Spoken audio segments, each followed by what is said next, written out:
Battle Stations missile for WSRT. Spin up all missiles.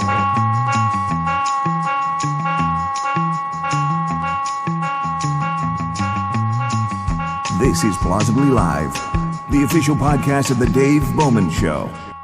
It should not happen this way, but occasionally it does. What do I mean?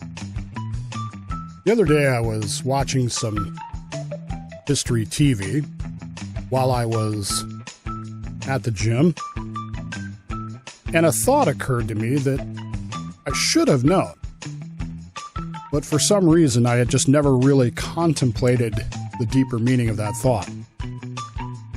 By 1942, the most evil Nazi in the world, not named Hitler, was at the peak of his power. He was the man who literally decided everything when it came to the security of the Reich. It was not Heinrich Himmler. It was a man that many people have not actually heard of, a guy by the name of Reinhard Heydrich. Heydrich was, in many ways, the most evil Nazi. He certainly was the most evil Nazi not named Hitler. He was, many people feel, likely to become Hitler's eventual successor. He was the one person in the entire Third Reich who really saw things and thought about things the way that Adolf Hitler did. And for all his evil, for all the things that we're going to talk about that he did, he was never charged with a single crime at the end of the war. There's a reason for that. The thought that occurred to me, though, as I was watching this TV show, was that for every Reinhard Heydrich, for every one in all of history of evil people like that, there were millions of people upon millions who not only believed exactly as he did, but who then went out and did exactly what he told them to do. Understand the meaning of that?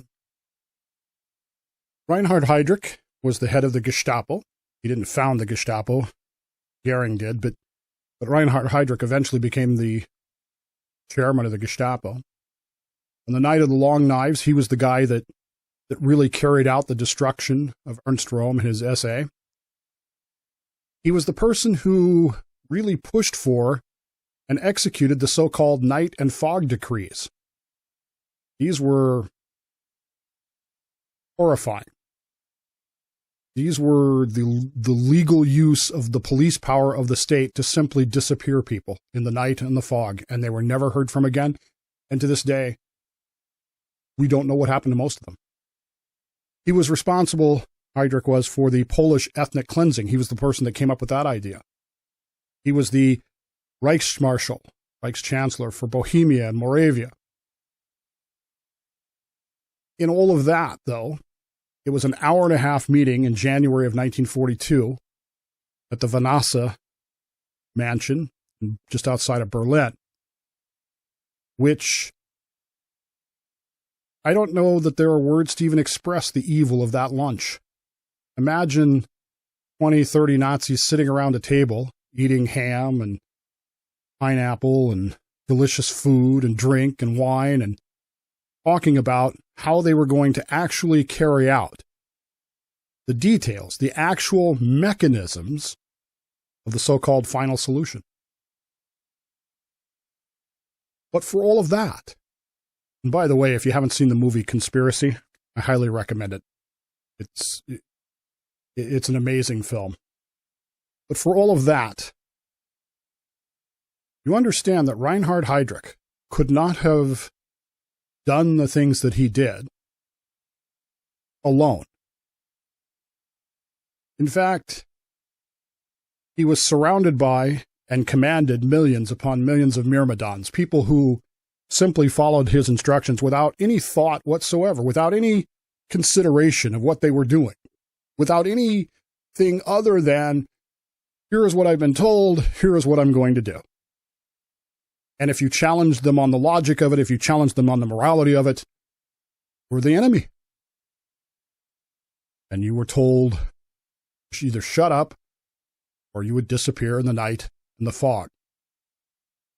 The idea of the Myrmidon of evil is one that it's not new to me. I don't really know why it hit me so hard the other day at the gym when I was thinking about this, because it was like a weight. It was like a brick had been dumped on my back, a pile of bricks, because all of a sudden I realized I was beginning to contemplate this idea that it doesn't matter how evil one person is, unless people are willing to follow him or her,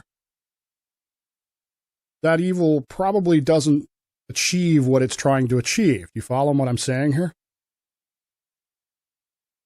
And so when we see people who are evil, the people that I'm actually starting to look at are the Myrmidons who follow them. Because those are the people who are actually going to carry out the crime, the evil, the destruction that leader, that influencer, that whatever, wants to have happen. There are Myrmidons of evil everywhere you look. This past week, we have had much news about a luncheon. Context, the Vanessa conference kind of stings a little bit. We've had this information about a luncheon between former President Trump, Kanye West, who goes by Ye now. Is it Ye or Yeah? I don't know. Nick Fuentes and Milo Yiannopoulos, or whatever his name. Now, in the aftermath of this lunch, Mr. Trump has claimed that he had no idea who Nick Fuentes especially was, or is, as the case may be. I'm skeptical of that claim. I'm skeptical of that claim for a couple reasons. Number one, let's say for sake of argument that he actually didn't know who Nick Fuentes was. No idea. Nobody on his staff had any clue when they set this lunch up, because Donald Trump, I doubt, sat down at the phone with Kanye West, Ye, and said, hey, come on over for lunch, bring a couple of friends. I doubt that's how it happened. That's not how these things are worked out. Somebody on his staff knew exactly who and what Nick Fuentes is. The Secret Service, who still guards the president, as we learned during the Mar-a-Lago raids, certainly know who Nick Fuentes was. And they certainly should have had something to say about it. His advisors, not just his staff, not the people he pays to work for him, but his advisors should have known who these people actually were. And of course, if you've been following the news, you know that Kanye West, Ye, is in all kinds of hot water because of something that he tweeted that was vehemently anti-Semitic, which I don't like that term. Anti-Semitic is the wrong term. Anti-Semitic seems to be a broader term. It was Jew hatred is what it was. He hates Jews. And he made that clear. And for that, he lost his shoe contract, as Dave Chappelle pointed out on Saturday Night Live, which was actually a pretty funny bit. But the point is that Kanye West is a known commodity. I'm going to say some things, and these are my opinion. You can take them or leave them. I don't really give a shit. I really don't. Kanye West, Ye, is a buffoon. And more importantly, he is an attention whore. And you know what I say about attention whores. Say it with me. Attention whore, gonna attention whore. It's what they do. And Kanye West is no exception to that rule. His entire life has been attention whoring. So why are we surprised by Kanye West doing anything, saying anything, acting any particular way? There's no reason to be surprised by any of it. You know he is. You know what he is. Milo, the same thing. He's an attention whore. Just because we happen to agree with some of the things that he says doesn't make him any less of an attention whore. Nick Fuentes, on the other hand, is a different and much colder fish. He, to me, is one of the Myrmidons who would have not just willingly, but eagerly carried out Reinhard Heydrich's orders. That's not my opinion. That's pretty much what the man has said.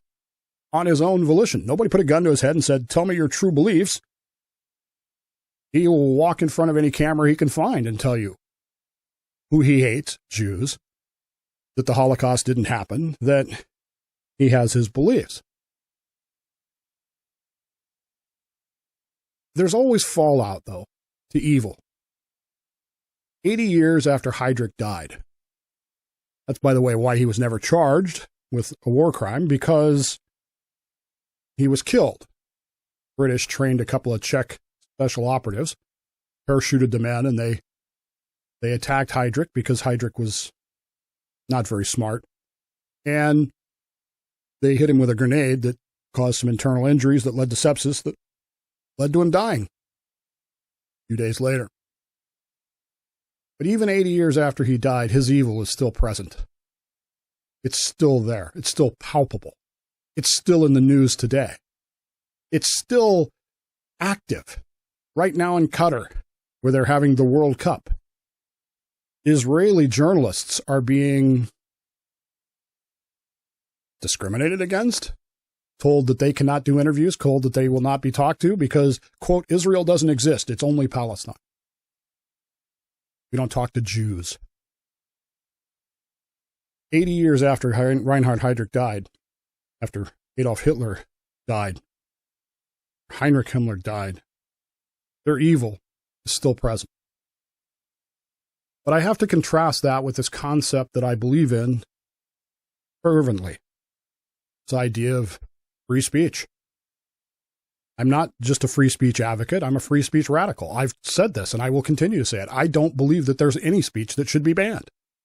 Sorry, I just don't believe that. I know that some speech offends you. I know that some speech can be twisted. I know that some speech, I'm being told, is Satan worship. Listen to a guy explain that to me this morning, that a joke in a TV show is Satan worship. The danger of free speech is that ideas are always dangerous. Even the good ideas are potentially dangerous. Religion, organized religion, was a great idea. I mean, who would argue with that? But if you look at the damage that's been done to humanity throughout our history by the quote-unquote true believers of any religion, I don't care which one it is, you have to ask the question, who was doing the evil work? Who was doing the wet work? Was it the leaders of those particular religious movements, or was it their Myrmidons, those willing to follow without any understanding of things? Free speech means you have to understand why you believe what you say you believe. You can't just say, well, I believe this. You got to know why. That's what free speech is about. Freedom of speech is unnecessary if the people to whom it's granted do not think for themselves. Aren't my words. Those are the words of an author who I politically disagree with, but he's right. Freedom of speech is unnecessary if you will not think for yourself. And as long as you do not think for yourself, as long as you simply accept what is being said by the evil, or by the good for that matter, you will do anything you're told to do. I believe that wholeheartedly. I believe that because I used to be a pastor, and I served in congregations where people would tell me things that I knew were absurd. I had a woman one time told me that the African American race is cursed by God because they bear the mark of Cain. I had a woman tell me that. This wasn't 1865, wasn't even 1964. This was 1996. You understand what I'm saying? If you don't know why you believe what you believe, you will believe any foolish thing that is said. And that's the problem. One of the reasons why I appreciate Chabad so much, because it is intellectual Judaism. It's Judaism that thinks about why we do things the way we do them. It's very, very insistent on that.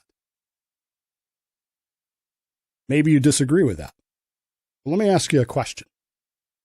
Do you believe in free speech or not? That's really the fundamental question. Do you believe in freedom to say what you think and do, think about anything, or not? That doesn't mean what you think is right or what I think is right. What it means is, do you believe in my right to say it? Do you believe, as Evelyn Beatrice Hall once said, I disapprove of what you say, but I will defend to the death your right to say it, or not? What scares me right now is the people who are saying they don't believe that, I will defend to your right, to the death your right to say it, are primarily on the political right.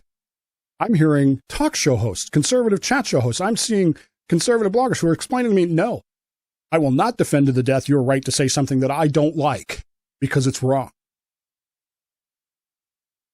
It's frightening to me. Do we believe in free speech or not? Do we accept that or not? I don't like Nick Fuentes. I think Nick Fuentes is a neo-Nazi buffoon.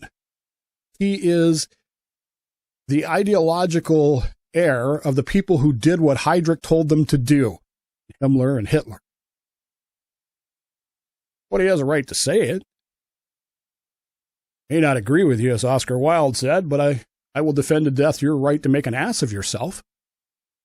And at the end of the day, the way you win an argument is not by silencing someone else, not by simply telling them that they have to shut up, not by simply telling them that they're censored, canceled. I don't believe Donald Trump didn't know who Nick Fuentes is. I don't believe that he didn't know that. But be that as it may, does it mean he shouldn't listen to his ideas? Does it mean that if Nick Fuentes called me and said, hey, Dave, I'd like to sit down and have a chat with you, that I wouldn't talk to him? I would. But the way you defeat Guy or Fuentes or any political leader is very simple. You debate with a better argument, not by force, not by silencing. You have a better argument, and you better make damn sure that you understand your argument, or if you don't, you got to be cautious about following anybody, even me. Don't listen to me if you don't understand why I position myself the way I do. Because if we do not start doing this, we start forcing people with whom we disagree to shut up, no matter how stupid or asinine or flat out neo-Nazi evil they are. You can't kill an idea, folks. And all you do is make them a martyr.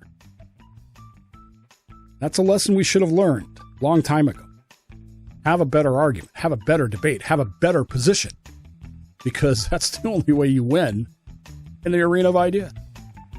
And if we don't learn that idea, well, lessons learned in life will be repeated over and over again until we do learn them.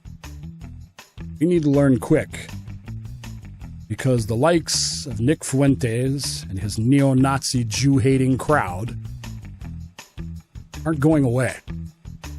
And your argument has to be better than, shut up.